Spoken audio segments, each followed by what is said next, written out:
અમદાવાદના નિકોલની વાત કરીએ તો નિકોલમાં ગટરિયા પૂર યથાવત છે। એએમસીના પાપે ગોપાલ ચોક ફરી એક વખત ગટરિયા ચોક બન્યું છે। વધુ એક વખત ડ્રેનેજના પાણી ફરી વળતા સ્થાનિકો પરેશાન બન્યા છે। ઓઢવ પમ્પિંગ સ્ટેશનમાં 4 પૈકી 3 મોટર ચાલુ રખાતા આ સમસ્યા ઉદ્ભવી। ખારીકટ કેનાલની કામગીરીના કારણે સતત આ સમસ્યા સર્જાતી હોય છે। શુક્રવારે દસક્રોઈના ધારાસભ્ય બાબુભાઈ જમનાદાસ પટેલે 10 દિવસનો સમય માંગ્યો હતો। વધુ વિગતો સાથે સંવાદદાતા કુશાંગ આપણી સાથે છે। કુશાંગ, જે ખારીકટ કેનાલની એક તરફ કામગીરી ચાલી રહી છે, સતત એક બાદ એક આ પ્રકારની જે સમસ્યા ગટરિયા પુલની જે સમસ્યા છે તેના કારણે સ્થાનિકો ભોગ બની રહ્યા છે, શું વિગતો? જો 2 દિવસ પહેલાં એબીપી અસ્મિતાએ અહેવાલ પ્રસારિત કર્યો હતો। 1200 કરોડના ખર્ચે જે ખારીકટ કેનાલના નવીનીકરણની કામગીરી ચાલી રહી છે અને તેની સાથે ઓઢવ પમ્પિંગ સ્ટેશન ઉપર 4માંથી જે 3 મોટર ચાલુ રાખીને 1 મોટર બંધ કરાઈ છે, તેના કારણે આ પ્રકારની પરિસ્થિતિ સર્જાઈ છે। 2 દિવસ પહેલાં દસક્રોઈના ધારાસભ્ય છે તેઓ કોર્પોરેશન પર દોડી આવ્યા હતા અને તેમણે મેયર સાથે અને કમિશનર સાથે પણ બેઠક કરી હતી અને તે બાદ અત્યારે આ જે વિસ્તાર છે ત્યાં આગળ 4 જેટલા પમ્પિંગ સ્ટેશન મૂકવામાં આવ્યા છે, પરંતુ તેની પણ કોઈ અસર અત્યારે જોવા નથી મળી રહી। તે પ્રકારની પરિસ્થિતિ છે। ગાડી અહીંયા આગળથી એક પસાર થઈ રહી છે અને આખો ગોપાલ ચોક છે તે અત્યારે ગટરિયા તળાવમાં ફેરવાઈ ગયો હોય તે પ્રકારની પરિસ્થિતિ છે। વરુણ પંપ અહીંયા આગળ મૂકવામાં આવ્યા છે, પરંતુ તે બાદ પણ ગાડીના બોનેટ સુધી પાણી છે અને કેટલાક વેપારીઓ અહીંયા આગળના સ્થાનિકો છે તે આપણી સાથે છે, તેમની સાથે વાત કરવાનો પ્રયાસ કરીશું અને ગઈકાલે અને આજે કયા પ્રકારની પરિસ્થિતિ હતી તેમને જાણવાનો પ્રયાસ કરીશું। મોટાભાઈ, શું નામ છે તમારું? કૌશિક રાદડિયા। કૌશિકભાઈ, કાલે કયા પ્રકારની પરિસ્થિતિ હતી, આજે અત્યારે શું પરિસ્થિતિ છે અને કારણ કે રવિવાર છે, આવતીકાલે સોમવાર ફરી વેપારીઓના ધંધા રોજગાર ખુલવાનો સમય હશે, કયા પ્રકારની હાલાકી હજી પણ યથાવત? અહીંયાના સ્થાનિક લોકો તો હવે આ વસ્તુથી ટેવાઈ ગયા છે કે ફક્ત કાગળ ઉપર કહેવાતા મેગા સિટીની અંદર આ રોજની તકલીફ થઈ ગઈ છે કે આ નિકોલ વિસ્તારના રહીશો માટે એવું કહેવાય કે આ મુખ્ય રસ્તો જે છે કે અહીંયા રોજ જે લગભગ હજારો વાહનોની અવરજવર છે, હજારો લોકો રોજ પગપાળા અહીંયા સ્કૂલો આવેલી છે, વિદ્યાર્થીઓની અવરજવર છે, ત્યારે આ રોજની આટલું મોટું સિટી છે, આપણે સમજ્યા કે ક્યારેક એકાદ વસ્તુની તકલીફ થાય કે કોઈ પણ પ્રોબ્લેમ થાય કે દરેક પ્રશ્નનું કંઈક નિરાકરણ હોય, 1 દિવસ હોય, 2 દિવસ હોય, આ રોજની તકલીફ થઈ ગઈ છે। હાલાકી કેવી પ્રકારની યથાવત છે હજી પણ અને આશા કયા પ્રકારની? કારણ કે હવે તો ધારાસભ્યને તમે રજૂઆત કરી તો થાક્યા જ છો, એમણે 10 દિવસનો સમય માંગ્યો છે, લાગે છે 10 દિવસમાં સુધરશે પરિસ્થિતિ? દર 10 દિવસનો સમય આપીને ફરીથી 11મા દિવસે ફરીથી બીજા 10 દિવસનો સમય આપે છે આ લોકો। એકબીજા ઉપર ખો આપવાની વાત છે। અહીંયાથી કોઈને રજૂઆત કરવા જઈએ તો કે ભાઈ કેનાલનું કામ ચાલુ છે એટલા માટે, નિકોલમાં રજૂઆત કરી કે ભાઈ ઓઢવવાળાએ બંધ કર્યું છે, ઓઢવમાં રજૂઆત કરી કે ભાઈ નિકોલવાળાએ બંધ કર્યું છે। પબ્લિકને ખબર જ નથી કે આ મુખ્ય પ્રોબ્લેમ ક્યાંથી છે અને કોને આનું સોલ્યુશન લાવવાનું છે, કોઈને ખ્યાલ જ નથી। એનો ફાયદો ઉપાડીને આ લોકો એકબીજા ઉપર ખો આપે છે। અન્ય પણ લોકો અહીંયા આગળ છે, તેમની સાથે પણ વાત કરવાનો પ્રયાસ કરીશું, તેમને પણ પૂછીશું કે અહીંયા આગળથી જો પસાર થતા હોય તો કયા પ્રકારની હાલાકી તેમને થતી હોય છે અને તેની સાથે જો બાળકોને લઈને પસાર થતા હોય તો તેઓ કેવી મુશ્કેલીમાં મુકાય છે। કારણ કે તેમનું અન્ય વેપારીઓનું કહેવું છે કે 10 દિવસથી આ જે ડ્રેનેજના પાણી છે તે ઉભરાવાનો વાયદો તો કરાયો છે પણ સ્થિતિમાં સુધાર નથી। સાહેબ, અહીંયાથી નીકળો છો ખરા કાયમ? હા। અચ્છા, આ પ્રકારની પરિસ્થિતિ હજી પણ અહીંયા આગળ યથાવત છે, હાલાકી કેવી પડે છે આના કારણે? આના કારણે લોકો નાના છોકરાને સ્કૂલમાં જવું હોય તકલીફ પડે છે, બરાબર છે। કોઈ નાના ગરીબને દવાખાના માટે જવું તકલીફ પડે છે, બહારના વ્યક્તિ હોય એ ખોટા હેરાન થઈ છે અથવા અટવાઈ જાય છે, આમ તેમ જવા માટે રસ્તો ખરાબ બી થઈ જાય છે। એટલે આનું કોઈ નક્કી જ નથી કેટલા ટાઈમ ત્યાં ચાલુ છે ને રસ્તો એ। અચ્છા, આ વરુણ પંપો અહીંયા આગળ મૂકવામાં આવેલા છે પાણી ઉલેચવાની કામગીરી? કાંઈ કામકાજ હોય ત્યારે મૂકી દે 4-5 ટ્રકો દેખાવા માટે, બાકી પાણીનો કોઈ નિકાલ થતો નથી। પહેલાં મૂકેલા છે ખરા? પહેલાં મૂકેલા પણ પાણી તો અથાવત એમને જ રહેશે ને। અચ્છા, પાણી એમને? હા, બિલકુલ।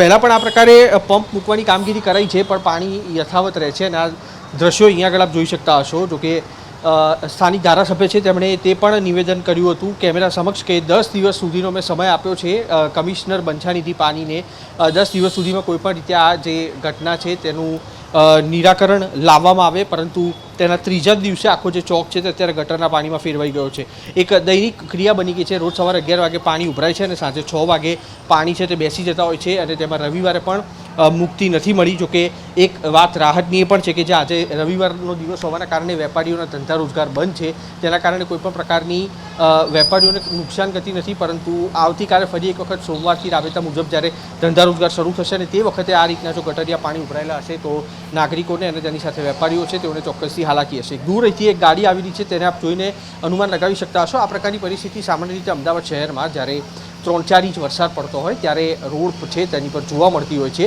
પરંતુ અત્યારે વરસાદ નથી. 40-41 ડિગ્રી ગરમી છે ને તેની વચ્ચે પણ અમદાવાદ શહેરમાં આ પ્રકારે રોડ ઉપર જે ઉભરાતા પાણી છે તે ચોક્કસથી પ્રશાસનની નિષ્ફળતા અને સ્થાનિક નેતાગીરી છે તેની પર સૌથી મોટા સવાલ ઊભા કરી રહી છે. કારણ કે સમયાંતરે નેતાઓને પણ જે કોર્પોરેટરોને પણ રજૂઆત કરાયા બાદ 4માંથી 3 કોર્પોરેટર તો એવા છે કે જે કશું કહી નથી શકતા, અને અન્ય એક મહિલા કોર્પોરેટર છે તે ફોન ઉપાડવાની પણ તસ્દી નથી લેતા, જેના કારણે હવે અહીંયાના જે સ્થાનિકો છે તેમનો પીતો આસમાને છે અને ખુલ્લી આમ જે નેતાઓ છે તેમની સામે તેઓ નારાજગી દર્શાવી રહ્યા છે. આવતા જતા વાહનો છે તેને નુકસાન થઈ રહ્યું છે, તેની સાથે અહીંયા આગળના જે લોકો છે તેઓ પણ રોજ પોતાના સ્વાસ્થ્યને લઈને ચિંતિત હોય તે પ્રકારની પરિસ્થિતિ નિકોલનો આ જે ગોપાલ ચોક છે તેમાં અત્યારે જોવા મળી રહી છે. એક બાદ એક વાહનો જોઈને આપને અંદાજો આવતો હશે કે કયા પ્રકારની પરિસ્થિતિ અહીંયા આગળ છે. રિક્ષા હોય કે કોઈ પણ ગાડીના ચાલક હોય કે 2 વ્હીલર ચાલક હોય, તે તમામ લોકો અહીંયા આગળ એકવાર પોતાના વાહનો પાણીમાં નાખે તો છે, પરંતુ બહાર નીકળતી વખતે તેમને ભગવાન યાદ આવી જતા હોય તે પ્રકારની સ્થિતિ આજે પણ આ ગોપાલ ચોકમાં જોવા મળી રહી છે. ચોક્કસ કુશાંક, જે રીતે વાત કરવામાં આવી, અગાઉ પણ આપ 2 દિવસ પહેલા ત્યાં પહોંચ્યા હતા વિસ્તારમાં, અને જ્યારે ધારાસભ્ય જે બાબુ જમના પટેલ છે તેમને પણ આપણે એબીપી અસ્મિતાએ તેમનો સંપર્ક કર્યો હતો, 10 દિવસનો સમય માંગ્યો હતો. શું પરિસ્થિતિને જોતા લાગે છે 10 દિવસમાં આ કામગીરી થશે? વર્ષોથી જે આ સમસ્યા ચાલતી આવી રહી છે અને સ્થાનિકોને પણ જે વેપારીઓ છે તેમને કેટલું નુકસાન થઈ રહ્યું છે આ તમામની બાબતોને લઈને? જો આ એક વાયદા આપવાની વાત છે, 10 દિવસનો જે સમય ધારાસભ્યએ અને અધિકારીઓએ આપ્યો છે, હકીકતમાં જે ઓફ ધ રેકોર્ડ એટલે કે અધિકારીઓ સાથે જે થયેલી વાતચીત છે તે અનુસાર આ સમસ્યા પૂર્ણ થતાં જૂન મહિના સુધીનો સમય લાગી શકે તેમ છે. આ હકીકત છે, કારણ કે ખાડીકટ કેનાલની કામગીરી જૂનમાં પૂર્ણ થવાની છે અને તેની પહેલાં આ કામગીરી કોઈ પણ રીતે પૂર્ણ થાય તે પ્રકારના કોઈ પણ અણસાર નથી. એક 5મું વરુણ પંપ છે તે પણ અહીંયા આગળ હેવી ડિવોટરિંગ વાન છે તે પણ અહીંયા આગળ લાવવામાં આવી છે, તેને પણ અહીંયા આગળ મૂકવામાં આવી છે, જેથી કરીને આ જે ડ્રેનેજના પાણી છે તેને અહીંયાથી ઉલેચવામાં મદદરૂપ થઈ શકે. સાહેબ, મારા ફોટા તો પાડો છો, પણ આ ડ્રેનેજના પાણીથી કેવા પ્રકારની સમસ્યા થાય છે? તો આ સમસ્યા કેટલા સમયથી છે, આનો કોઈ નિકાલ થતો નથી. દરરોજ સવારે આવો એટલે પાણી ભરેલું જ હોય, સાંજે થોડુંક ઓછું થાય, આ ગાડીઓથી ખાલી થાય, બાકી આ કન્ટિન્યુ ચાલુ જ હોય છે આ પાણી. તો તમારે આ રસ્તાનો ઉપયોગ રોજ કરવાનો? દરરોજ ઉપયોગ કરવાનો. ફરીને જવું પડે કે અત્યારે અમે 2 કિલોમીટરનો ઘેરાવો ફરીને જવું પડે દરરોજ. શું આશા શું છે તમને કે પ્રશાસન કયા પ્રકારની કામગીરી એનો નિકાલ જલ્દી થાય એવું કરવું જોઈએ. અને આ પાણી ચોમાસામાં તો ભરાય પણ ખરા ઉનાળામાં આ પાણી ગટરો ઉભરાય છે. આનું સોલ્યુશન બને એટલું જલ્દી લાવવું જોઈએ. અમને કોર્પોરેટર, ધારાસભ્ય તમામ લોકોને રજૂઆત કરી, પણ તે લોકોનું કહેવું છે કે 10 દિવસનો સમય લાગશે. તમને એ વચન ઉપર વિશ્વાસ છે કે કેટલા સમયથી આ પરિસ્થિતિ જુઓ છો? છેલ્લા 15 દિવસથી તો કન્ટિન્યુ જ પાણી ભરેલું હોય છે. પહેલાં કેવું હતું કે 1-2 દિવસ ભરાય પછી પાછું નીકળી જાય, પણ આ 15 દિવસથી તો કન્ટિન્યુ જ ભરાયેલું જ રહે છે પાણી. આનો જલ્દી બને એટલું સોલ્યુશન કરો, ને કે 2-2 કિલોમીટર ફરીને જવું પડે અમારે દરરોજ. ડ્રેનેજના પાણીમાં લોકો વાહનો નાખવા માટે વિચારે છે, તેના કારણે 2 કિલોમીટર ફરીને જતા હોય છે. મોટા ભાઈ, આ બાજુ જવાનું તમારે? હા, આમાં જ જવાનું. આવી રીતે આ પાણીમાંથી જ જતું? પાણીમાંથી જ જવું પડશે ને શું કરશું? એવાઈ ગયા છો? રોજનું થઈ ગયું છે સાહેબ. આ કેટલા દિવસથી પાણી આ રીતે ભરેલું જ હોય છે? છેલ્લા 20-25 દિવસથી પાણી આમને આમ જ છે, એનો કોઈ જ નિકાલ નથી. રહો છો ક્યાં? નિકોલના? હા, નિકોલના. અચ્છા, પ્રશાસન જોડેથી મને એમ કહો, તમારા જે કોર્પોરેટરો છે તેની પાસેથી અને ધારાસભ્ય જોડેથી શું આશા છે કે તમે આના માટે તો મત નહીં જ આપતા હોય, જેને પણ આપતા હોય આના માટે તો તમે મત નહીં આપતા હોય, કારણ કે પાયાની સુવિધામાં આવે છે. કેટલી નારાજગી છે ખાસ તો, અને કઈ રીતે આ કામ છે તે થવું જોઈએ? આ કામ ભાઈ છે ને, હું તો કહું ને, સાવચેતીથી થવું જોઈએ. આમાં બીજા આજુબાજુના ઘર છે, બીમાર પડાય, બીમારીના ઘર છે, બરોબર. આ રોડના કંઈ ઠેકાણા નથી.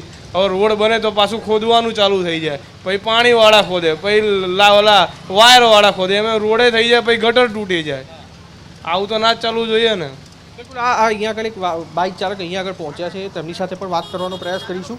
આખું જે તેમનો બાઇકનો હિસ્સો, તેની સાથે તેમના કપડાં છે તે પણ ડ્રેનેજવાળા પાણીના છે. સાહેબ, કેટલી વખત આવી રીતના અવર જવર કરો? આ લગભગ હું તો આ ફ્લેટમાં જ રહું છું. સરકાર બધી તમને ખબર છે, મને ખબર છે, સરકારને ખબર છે. જ્યાં ગ્રેજ્યુએશન છે ને ત્યાં પાણી નહીં નીકળે. ખબર છે, બાપુનગર વિસ્તારની અંદર કોઈ ગ્રેજ્યુએટર નથી, કોઈ ફરિયાદ કરવાવાળું નથી. એટલે આ બધી સમસ્યા. બાકી આ વસ્તુ તમારા બાકરોલ બાજુ કે સિટીમાં થાય તો રાતોરાત સમસ્યા પૂરી થાય. અને અહીંયા લોકો બધાને ખબર છે કે આ બધા ગબલા છે, આ કોઈને પડી નથી. હું મારું વિચારું છું, એનું વિચારે છે. હું રોજ આ લગભગ 5 વર્ષથી અવર જવર કરું છું આજ ગંદા પાણીમાં. 10 દિવસનો સમય ધારાસભ્યએ માગ્યો છે. તમને લાગે છે કે 10 દિવસમાં કામગીરી થશે?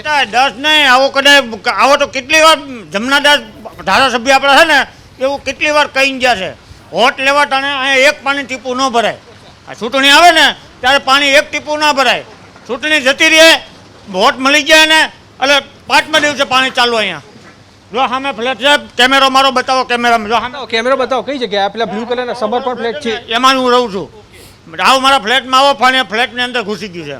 अच्छा, હું 2 દિવસ પહેલા જ્યારે વેપારીઓ કહેતા હતા કે પીવાના પાણીમાં ડ્રેનેજના પાણી મિક્સ થઈ ગયા છે તમારે થઈ જાય. બીમારી દર વખતે થાય જ છે. અમે ખુદ અમે કરીએ જ છીએ, સહન કરીએ છીએ, પણ કારણ કે રેગ્યુલેશન નથી, કોઈને પડી નથી. એટલે કારણ તમે જાણો છો, તમે રેગ્યુલેશન છો, આજ તમારા ઘરે કે ધારાસભ્યના ઘરે પાણી નીકળે તો ત્યાં નીકળે કોઈ નહીં, કારણ કે તમે મીડિયાવાળા છો, એને ખબર છે મીડિયાવાળા બજાવી લે લોકોની, એટલે તમારા ઘરે પાણી નહીં નીકળે.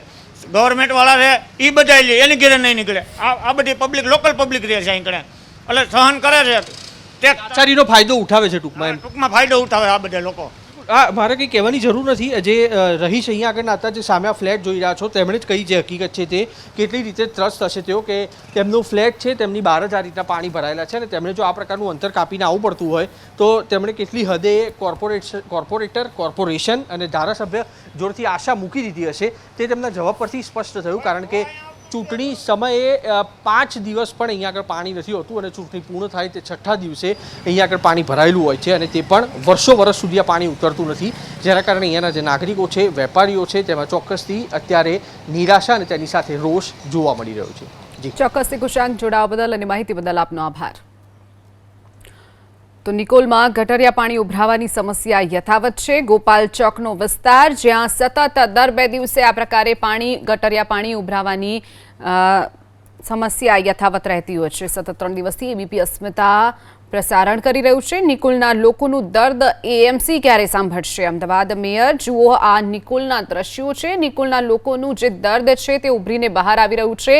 સતત આ પ્રકારના પાણીથી તેઓ અવરજવર કરવામાં તો સમસ્યા અનુભવે જ છે, છતાં પણ ઘણી વખત એવું પણ બનતું હોય છે કે પીવાના પાણીમાં ગટરિયા પાણી પણ મિક્સ થઈને આવતા હોય છે, એટલે લોકોના સ્વાસ્થ્ય સાથે પણ ચેડા થઈ રહ્યા છે.